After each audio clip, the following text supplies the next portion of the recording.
Hi friends, welcome back to my channel. My name's Jack. This is Jthbooks. I know you can see my legs. Ignore them. It's heatwave. Heatwave here in the UK. Summer's finally here. But it is time for the July reading wrap-up. I know, once again, we are not in our usual spot. There's a cat over there eating breakfast and staring at me so harshly that I'm a bit uncomfortable. But, you know, I'm just not in my house at the minute. So we have to figure things out. Stop looking at me, cat. I don't like it. It's so evil. It's a really nice cat, but he's not happy I'm here. So, in the month of July, what a glorious month it was. It wasn't really. I managed to read 8 books, all physically. I don't know how many pages or anything like that. Normally, do you remember I used to tell you that? I used to be like, I read this many pages, but laziness strikes again. Yeah, the cat is still staring at me. So let's just get talking about these books because, you know, I need this to stop. So first up this month, I read The Unwelding by Marina Kemp. Now I have not wrapped this up anywhere yet, but it has featured on my top 10 books of the year so far. I'll link that video down below, which I think says it all. Now in this, we follow up and coming writer Zoe, who is enamored by a writer called Don Travels, and she travels to Italy with his family to spend the summer with him. And we also get the perspective of Nimini, Don Travels' youngest daughter, and then it follows them for their lives and how Zoe and Nimini reconnect throughout their lives. And I just think this book is absolutely brilliant. I loved it so much. Evident that is in my top 10 books of the year. It's glorious, it's evocative, it's page-turnery, not a great phrase, but it is. I think Marina Kemp is such an unbelievably talented writer. She just has a way of letting you know so much about the character on and off the page that you just feel so connected to them. It's a book that builds towards its ending. It's an enjoyable build. Like, I just felt like I really got to know the family. You also get a couple of chapters of perspective from Nimini's older sister Tree, and she is sort of the mystery throughout the novel. Though it's not mystery, it's very literary fiction. And it's just glorious. It builds towards the end, and it's so good. It didn't let me down. I loved every page. I loved Marina's first book. I was very high anticipated the second book. It didn't let me down. This is a book I finished a month ago, and I still think about it at least once a day. So I loved it. If you're thinking of checking it out, please do. I think it's a glorious piece of work, and it will definitely be in my top 10 books of the year. And I put it at number 6, but I think it's going to move up. I think it's going to be in the top 5. I think it'll be in the top, come the end of the year, I think it's going to be in the top 5. And then we have In Universes by Emmett North. In this we follow, what was their name? We follow Raffi, who's a physicist who is sort of working at a space lab. But she sort of is interested in sort of multi-universe, and then we sort of see her life through different in different universes, and she's always trying to meet the person who she loves, whose name is Britt, but they never met. Oh, anyway, I didn't like this book. Was that evident by my description, because I had no idea what was going on? Sort of, I just didn't feel there was like enough of a baseline to know which, you know, multiverse was sort of the one that started it all. It was probably the first chapter, but I didn't get it. It felt like a collection of short stories, but it even didn't work as short stories for me. There was one story in it that I was quite gripped on, I will say that. It was when all the animals in the world turned to aliens. But I didn't even get that she met Britt that many times, or I feel like Britt wasn't even mentioned in some of them, and I thought that was the whole point of the novel. I thought this could have really been an epic, grand sort of love story, or an epic, grand adventure, or both, but it didn't work for me at all. It didn't. I'm sorry. It didn't work for me at all. Then next up we have You're Dead by Sam Sachs. Now this was kind of given to me by Jthbooks Publishing, and it comes out on the 15th of August here in the UK. And in this, we follow Ezra, who is a queer Jewish person, and he has just set himself on fire in front of Trump Towers after Trump has been made president. And you sort of get flashbacks, and he's looking back at his life. I really enjoyed this, actually. There are times I found it a bit hard to get into, but what I loved about it, it has that realness to it. You sort of saw glimpses of his life, like it's told in sort of almost very short vignettes. Can you see that? And I think it really works for the style of this novel. You sort of see him at points leading up to deciding what to do. You see him first falling in love. You see him, you see glimpses of his life with his father, of his sex life. It was a really interesting way to get to know someone. I think it really sort of set the scene of what he was doing and why he was doing it. It was really enjoyable. I think it's one that you have to sit with after you finished it for a couple of days, and the more I think about it, the more it's worked better for me. Just super enjoyable, and sort of really hard to read at times, and sort of it's one of those novels that sort of stays with you and sort of really lingers on you after you finished it, which I think is a great kind of novel, and one that we should read more of. So I'm glad I read this one. Next up, I read my non-fiction for the month, which was Dancing on My Own by Simon Wu. Now, obviously this month I was going to read an ode to my Person Unlimited by Dean Etta, but I read it last month. So I decided to go for this one. And this is a collection of essays by Simon Wu, who just looking at art and collectivity and joy. And I have to say, this didn't really work for me. He's talking a lot about a lot of artists that I didn't know, which I don't have a problem with. And I do like art. I really sort of love to learn about art, but I don't know why it didn't work. It was sort of like an ode to the song Dancing on My Own by Robin at random. Robin? That is her name, Robin. And sort of was an ode to that song at random points. And then it was talking about him playing The Sims, and then it was talking about all these artists. And then it didn't work for me. I think it was too much of a mixture. I feel like I wanted it to be about all the artists or about his life. It didn't really work. I didn't feel like you got enough of either one. It just didn't work for me. Sometimes books just do not work for you, and that's okay.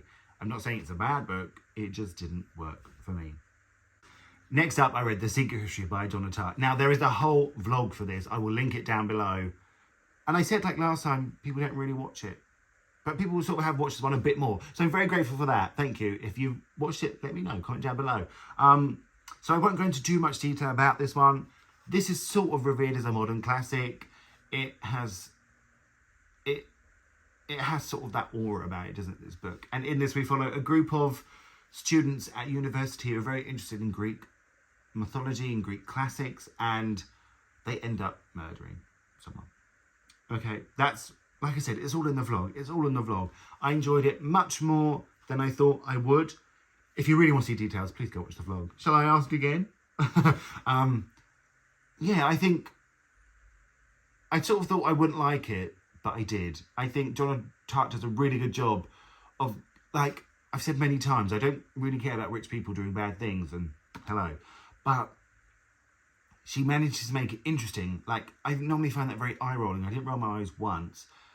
They're very sort of detailed characters, and you get a lot of depth from each of them. And yeah, she just does a really good job. Like, I feel like I'm the first person to praise Donna Tartt, but obviously not. But if you want to see more, please go check out the reading vlog. That will be linked down below.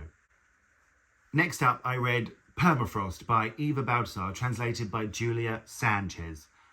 Now, this is sort of in a trilogy with Boulder, but you don't need to read Boulder by Eva Baldassar to enjoy this one at all.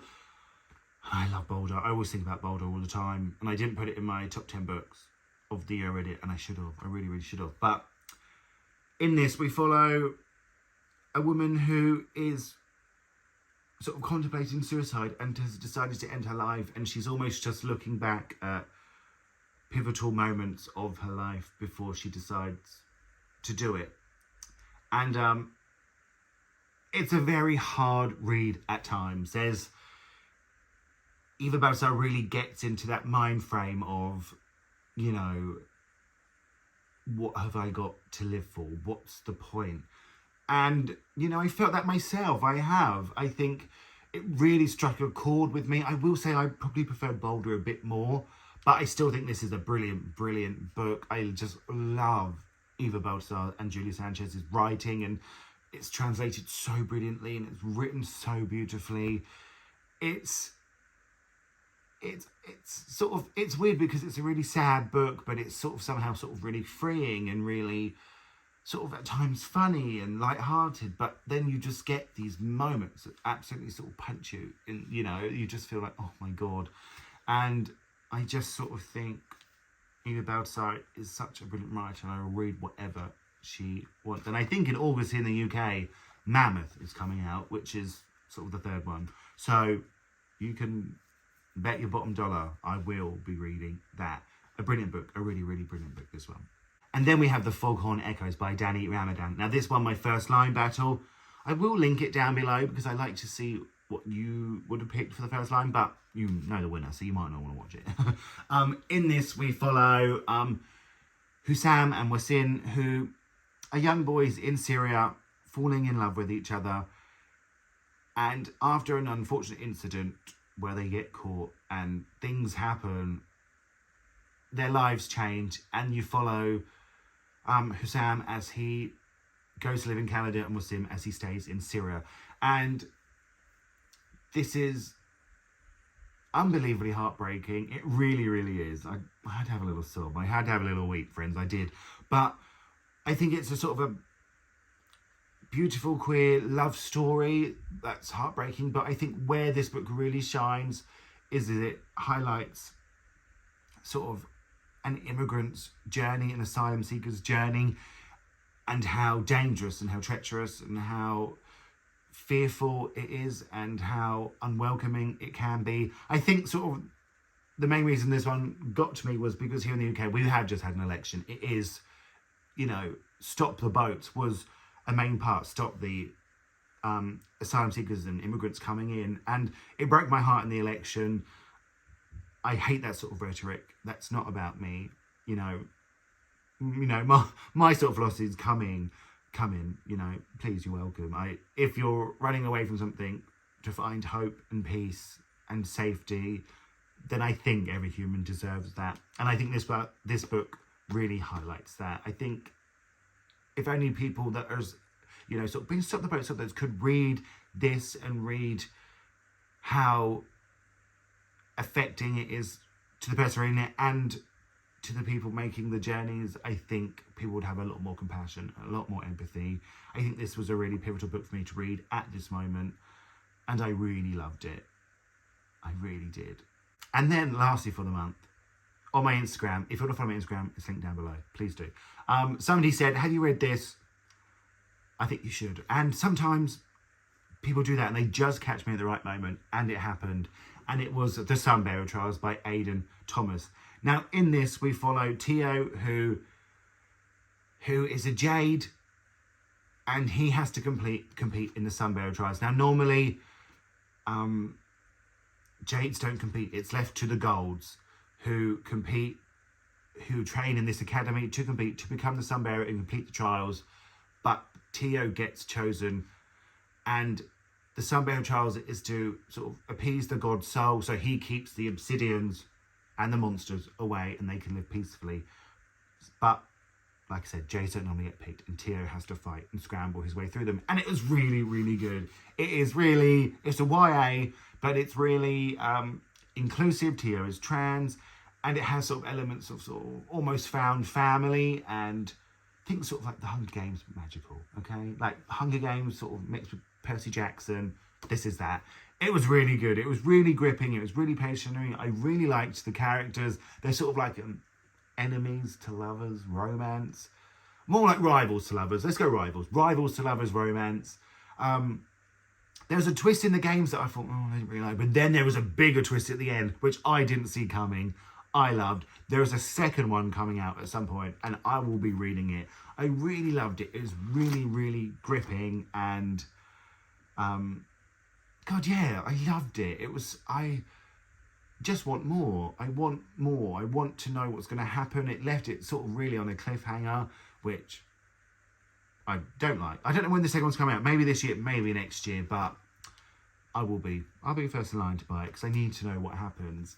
Yeah, I love sort of getting to know the world and how it was sort of like our world, but with sort of a magical twist.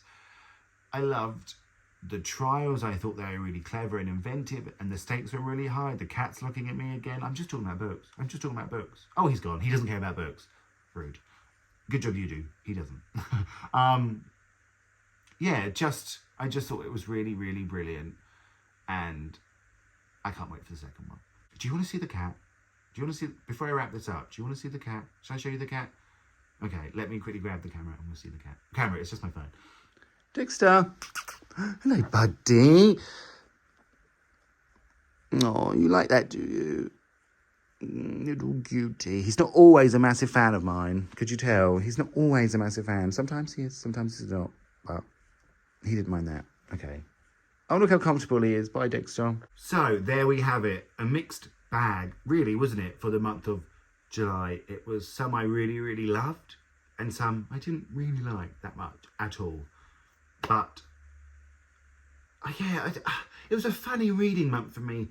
I think some of them I really struggled to get into, like, throughout. Normally, I always struggle to get into a new book. I don't particularly like starting new books. I like to be in the middle, know what's going on, know the characters I like, know what, I like to, much like life, I don't like to start anything new. But some of them I just could not get into throughout. It felt like a struggle. It felt like for a few books there, I had to really force myself to pick them up and read them. So, yeah, it was a mixed bag. Let's hope August is better. All I say is for August, my sister's picked my first book for me because I couldn't decide what to read. So she's picked the first book for me. So let's hope she's going to do well. But let me know if you've read any of these. Let me know your favourite book you read in July, or your least favourite, or you want to read any of these, or you agree with me or disagree. Just have a chat to me in the comments. I say it all the time. It's my favourite thing. Feel free to like and subscribe this video. That would be really kind and really helpful. And I'm going to speak to you all really, really soon.